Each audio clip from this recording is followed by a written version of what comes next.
रूस से जंग में यूक्रेन के किक बॉक्सिंग चैंपियन की मौत हो गई है। देखिए, world kick boxing champion Vitaly Marinov की मौत हो गई है।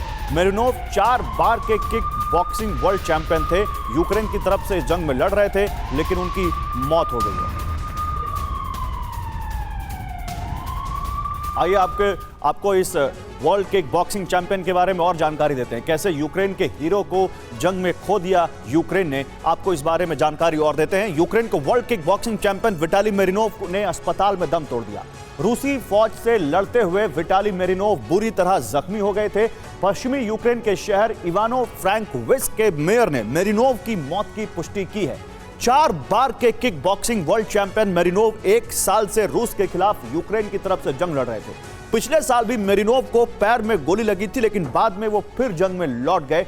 रूस से जंग में अब तक यूक्रेन के 185 एथलीट हैं जो अपनी जान गंवा चुके हैं। इसी बीच एक और बड़ी खबर आ रही है। देखिए, रूस पर अब तक का सबसे बड़ा हमला करेगा यूक्रेन। बड़ी खबर देखिए, फिर इस झटके की बात करेंगे। रूस पर अब तक का सबसे बड़ा हमला करेगा यूक्रेन। यूक्रेन की अटैक ब्रिगेड की भर्ती पूरी हो गई है। यूक्रेन के इंटीरियर मिनिस्टर ने यह दावा किया है, रूस पर नए हथियारों से अटैक करेगी ये नई ब्रिगेड।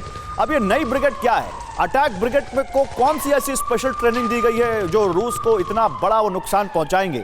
रूस पर कैसे ये नया अटैक करेगा यूक्रेन? आइए जरा इस बारे में आपको समझाते हैं। समझिए कैसे यूक्रेन करेगा सबसे बड़ा अटैक। इस बात को समझिए आप, यूक्रेन कैसे बहुत बड़ा अटैक करने जा रहा है। यूक्रेन के इंटीरियर मिनिस्टर का दावा, यूक्रेनी फौज रूस के ठिकानों पर बहुत बड़े हमले करने के लिए पूरी तरह तैयार है। कीव ने अपनी अटैक गार्ड ब्रिगेड के लिए भर्ती पूरी कर ली है। कीव ने बड़े काउंटर अटैक के लिए 8 नई ब्रिगेड तैयार की हैं। यूक्रेनी फौज की एक ब्रिगेड में 3000 से 5000 सैनिक होते हैं। यूक्रेन की सेना में फरवरी से ही हजारों वॉलंटियर्स की भर्ती की गई है। फौज में मिलिट्री, पुलिस और बॉर्डर गार्ड्स को वरीयता दी गई है। अप्रैल और मई में नई ब्रिगेड वेस्ट से यानी पश्चिम से मिले नए हथियारों और टैंक से अटैक करेगी। अब ये जो नया अटैक है, ये कितनी मदद करेगा यूक्रेन को, और इस स्ट्रैटेजी को क्या इस तरह से पब्लिकली सामने लाना, क्या ये सही है? जल्दी से मैं ब्रिगेडियर डीएस त्रिपाठी आपके पास आना चाहूंगा। ब्रिगेडियर त्रिपाठी, अगर इन्होंने कोई स्ट्रैटेजी बनाई भी है तो ये इंटीरियर मिनिस्टर इतना बड़ा दावा करके बताना क्या चाहते हैं? कोई मैसेज है क्या उनका यहाँ पर? बिल्कुल गौरव, आपने सही कहा कि अगर कोई स्ट्रेटजी बनाई है तो उसको तो कोई सामने लाता नहीं है, लाना भी नहीं चाहिए।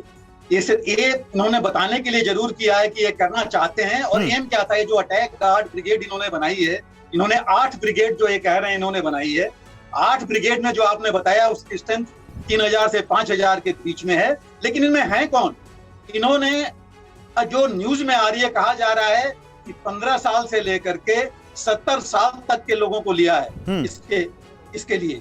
और उनको अभी तक कुछ लोगों को पुलिस और बाकी सर्विसेज से लिया है। वो क्या ट्रेंड हैं इस काम के लिए? फरवरी में इन्होंने रिक्रूटमेंट शुरू किया था और अभी देखिए 1 महीना हुआ, 1.5 महीना, क्या उसमें पूरे ट्रेन हो पाए हैं? इसमें बहुत बड़ा क्वेश्चन मार्क है। और इनका एम क्या है? ये कह रहे हैं कि इन 8 ब्रिगेड से ये जितने एरिया इन्होंने कैप्चर किया है अभी रशिया ने, उसको सारे को वापस लेंगे। इसके साथ पैकिंग क्या है, क्या सपोर्ट है इसके साथ जी, आर्टिलरी का, आर्मर का, बाकी का, उसका कोई डिटेल नहीं आया है। तो मुझे नहीं लगता कि ये पूरी तरह ये तैयार हैं। हाँ, इन्होंने जरूर रेस किया होगा, लेकिन इनकी तैयारी पूरी नहीं हो। उसके साथ मैं ये भी बता दूं, इन्हीं के यहाँ से इन्हीं के ही एक जनरल का एक और इसी के साथ बयान आया है कि इनके पास पूरा आर्म्स और एम्युनिशन नहीं है अभी फुल स्केल लड़ाई लड़ने के लिए जी।